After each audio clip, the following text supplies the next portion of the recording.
بسم اللہ الرحمن الرحیم۔ معرف القرآن کے سورہ بقرہ کے سبق نمبر 34 میں خوش آمدید۔ آج کے سبق کے اندر ہم آیت نمبر 47 اور 48 کا لفظی اور با محاورہ ترجمہ پڑھیں گے، اسی کے ساتھ ساتھ تفسیری خلاصہ اور ماقبل سے ربط کو بھی سمجھیں گے۔ سب سے پہلے میں تلاوت کر دیتا ہوں۔ بسم اللہ الرحمن الرحیم۔ یا بنی اسرائیل اذکروا نعمتی التي انعمت علیکم وانی فضلتکم علی العالمین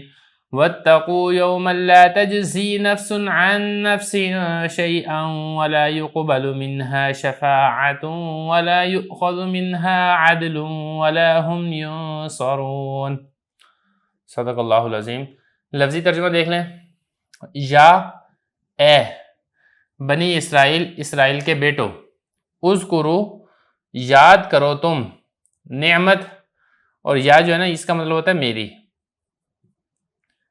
نعمتی میری نعمتوں کو، التی وہ نعمتیں، انعمتو جو میں نے انعام کی یا انعام کے طور پر دی، علی اوپر یا پر، کم تمہارے، یعنی میری وہ نعمتیں جو میں نے تمہارے اوپر نازل کی یا تمہارے اوپر کی، واو اور انا بے شک، یا میں اور بے شک میں نے، فضلتو فضیلت دی، فوقیت دی، کم تمہیں، علی پر، عالمین جہانوں، عالم کہتے ہیں ایک جہان کو، اسی کی جمع ہے عالمین، جہانوں پر مطلب یہ کہ جہان والوں پر، واو اور اتقو تم بچو یا تم ڈرو، یومن ایسے دن سے، لا تجزی کام نہیں آئے گا، نفسن کوئی جی، ان سے، نفس کسی جی سے، یعنی تم ایسے دن سے بچو جس دن کوئی جی کسی جی سے یا کوئی شخص کسی شخص سے، شیئن کچھ بھی کام نہیں آئے گا، واو اور لا یقبلو قبول نہیں کی جائے گی، من سے، ہا اس، یہ جو ہا ہے نا یہ اس نفس کے بارے میں بات ہو رہی ہے، یعنی کسی شخص سے بھی قبول نہیں کی جائے گی، شفاعت سفارش، واو اور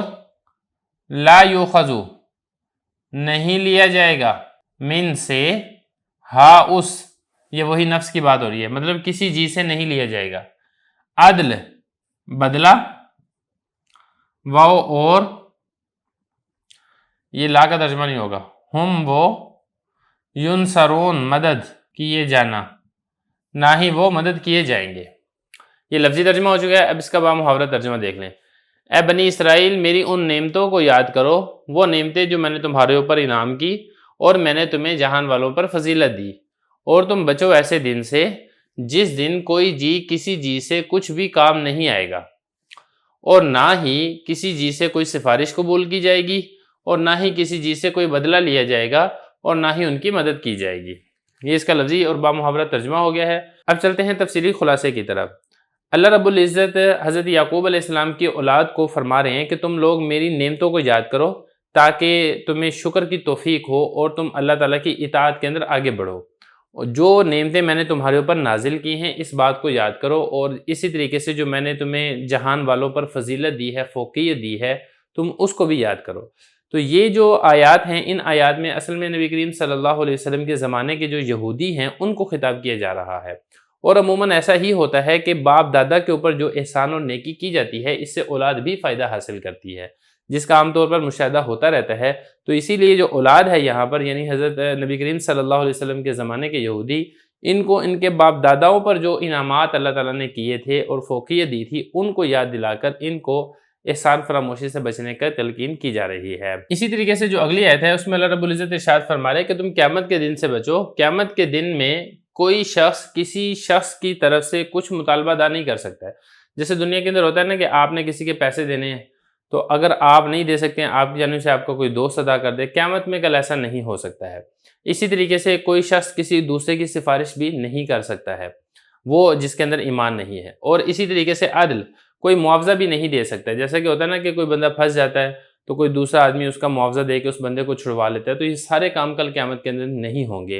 اور اسی طریقے سے ان کی مدد بھی نہیں کی جائے گی۔ جیسے دنیا کے اندر ہوتا ہے نا کہ لوگ ایک دوسرے کی مدد کر دیتے ہیں، کوئی پریشانی کے اندر مبتلا ہوتا ہے، کوئی تشویش کے اندر ہوتا ہے، کوئی اس کے دوست احباب، اس کے رشتہ دار، اس کے قبیلے خاندان والے آ کے اس کی مدد اور نصرت کر دیتے ہیں۔ کل قیامت کے دن جو کفار اور مشرکین ہیں ان کو اس طرح کی سہولیات میں سے کسی قسم کی کوئی سہولت حاصل نہیں ہوگی۔ خلاصہ کلام یہ نکلے گا کہ کل قیامت کے دن کوئی شخص کسی شخص سے کچھ بھی بدلہ نہیں دے سکتا۔ مطلب کسی کی نمازیں رہ گئی ہیں تو کوئی دوسرا بندہ کہے کہ میں نے یہ نوافل پڑھے ہیں، ان نوافل کو دوسرے کی نمازوں کے بدلے میں کر دیا جائے، کل قیامت کے دن ایسا نہیں ہو سکے گا۔ پھر اسی طریقے سے کسی کی سفارش بھی قبول نہیں کی جائے گی، یعنی جن کے اندر ایمان نہیں ہے، جو بے ایمان لوگ ہیں، کفار اور مشرکین ہیں، وہ کسی کی سفارش کر کے کہ اس کو جہنم سے چھٹکارا دلا دے تو اللہ تعالیٰ کسی کی سفارش بھی قبول نہیں کریں گے۔ یا اسی طریقے سے کوئی معاوضہ بھی قبول نہیں کیا جائے گا۔ دنیاوی مال و دولت تو ویسے نہیں ہوں گے، کل قیامت کے دن زمین جائیداد بھی نہیں ہوگی، آ جا کے صرف نیکیاں اور اعمال صالحہ ہی ہوں گے، تو وہ بھی کام نہیں آئیں گے جب تک اللہ رب العزت نہیں چاہیں گے۔